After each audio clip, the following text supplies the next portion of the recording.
நாம் இப்பொழுது 8ஆம் வகுப்பு தமிழ் பாட ஏட்டில் இயல் 2இல் இயற்கை என்னும் தலைப்பில் ஈடில்லா இயற்கையில் திருக்குறள் பற்றி பார்க்க இருக்கின்றோம். திருக்குறளை இயற்றியவர் திருவள்ளுவர். திருக்குறள் நீதி நூல் மட்டுமன்று, அஃது ஒரு வாழ்வியல் நூல். எக்காலத்திற்கும் எல்லா மக்களுக்கும் பொருந்தும் அறக்கருத்துக்களை கொண்ட நூல். திருக்குறளின் பெருமையை விளக்க திருவள்ளுவ மாலை என்னும் நூல் எழுதப்பட்டிருப்பதே அதற்கு சான்றாகும். இத்தகைய பெருமையை கொண்ட திருக்குறளை பற்றி நாம் காண்போம். திருவள்ளுவர் 2000 ஆண்டுகளுக்கு முற்பட்டவர். இவருக்கு பெருநாவலர், முதற்பாவலர், நாயனார் என்ற சிறப்பு பெயர்கள் உண்டு. எல்லா மொழிகளிலும் மொழிபெயர்க்கப்பட்டதனால் இது உலகப் பொதுமறை என்று அழைக்கப்படுகிறது. அறம், பொருள், இன்பம் என்ற முப்பால் பகுப்புகளை கொண்டது.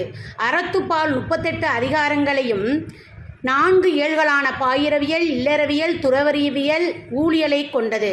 பொருட்பால் 70 அதிகாரங்களையும் 3 இயல்கள் அரசியல், அமைச்சியல், ஒளிபியல் என்ற 3 இயல்களையும் கொண்டது. இன்பத்துப்பால் 25 அதிகாரங்களையும் களவியல், கற்பியல் என்ற 2 இயல்களையும் கொண்டது.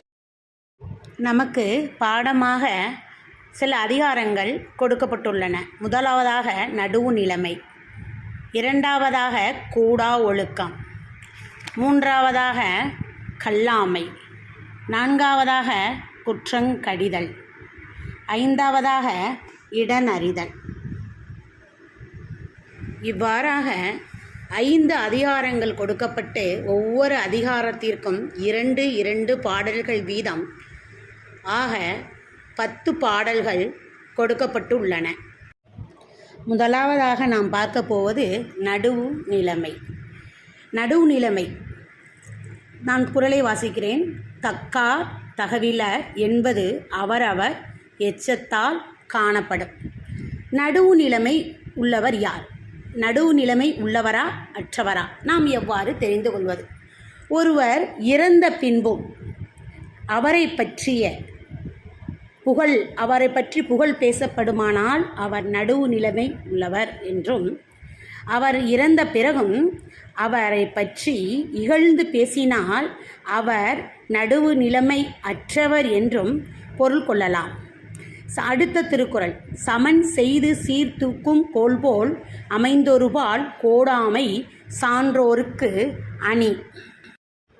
இந்த குறட்பாவில் வள்ளுவர் சான்றோர் பற்றி நமக்கு எடுத்துரைக்கின்றார். சான்றோர் யார்? சான்றோர் என்பவர்கள் வயதிலும் அனுபவத்திலும் அறிவிலும் சிறந்தவர்கள் சான்றோர்கள். அணி என்றால் அழகு. சான்றோருக்கு அணியாவது சமநிலை தவறாமை. துலாக்கோல் எவ்வாறு தன்னிடம் சமமாக வைக்கப்படும் பொருள்களின் எடையை துலாக்கோல் சரியாக காட்டுகிறதோ அதுபோல நடுவு நிலைமையுடன் சரியாக செயல்படுவதே சான்றோருக்கு அழகாகும். சான்றோர்கள் எப்பொழுதும் நடுவு நிலைமையோடு செயல்படுவார்கள். அடுத்து நாம் பார்க்க இருக்கும் அதிகாரம் கூடா ஒழுக்கம். வழியில் நிலைமையான் வள்ளுருவம் பெற்றம் புலியின் தோள் போர்த்து மேய்ந்தற்று. பெற்றம் என்றால் பசு. பசுவானது பிறரை அச்சுறுத்துவதற்காக புலியின் தோளை போர்த்தி கொண்டு பிறருக்கு அச்சுறுத்தும் விலங்காக இருந்தாலும் நாளடைவில் பசிக்காக புல்லை உண்ணத்தான் வேண்டி வரும். என்னதான் புலியின் தோலை போர்த்தி கொண்டு பசு இருந்தாலும் தன்னுடைய இயல்பு வாழ்க்கையான புல்லை உண்ணத்தான் வேண்டி வரும். அதுபோல புலியானது பசித்தாலும் புல்லை திங்காது.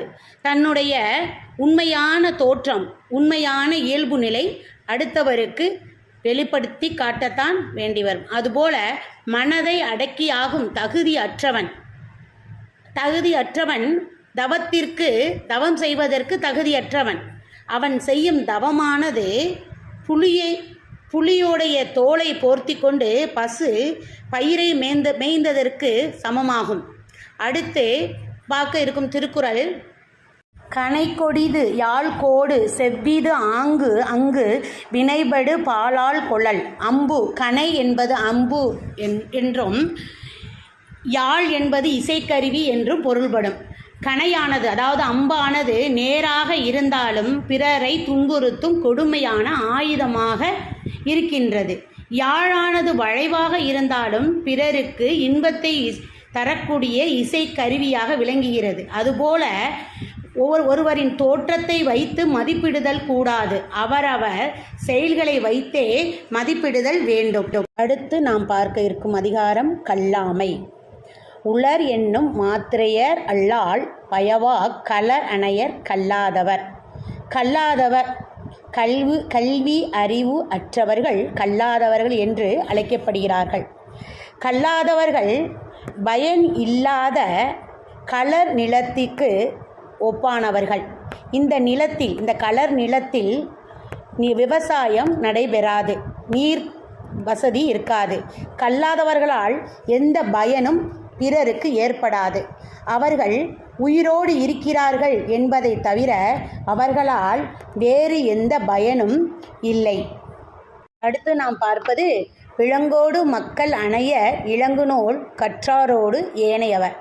திருவள்ளுவர் இத்திருக்குறளில் ஆறறிவுள்ள நமக்கும் விலங்குகளுக்கும் என்ன வேறுபாடோ அதே வேறுபாடுதான் கற்றவருக்கும் கல்லாதவருக்கும் உள்ள வேறுபாடு என்று, கற்றவருக்கும் கல்லாதவருக்கும் இடையே உள்ள வேறுபாடானது மக்களுக்கும் விலங்குக்கும் இடையே உள்ள வேறுபாட்டிற்கு இணையானது என்று கூறுகிறார்.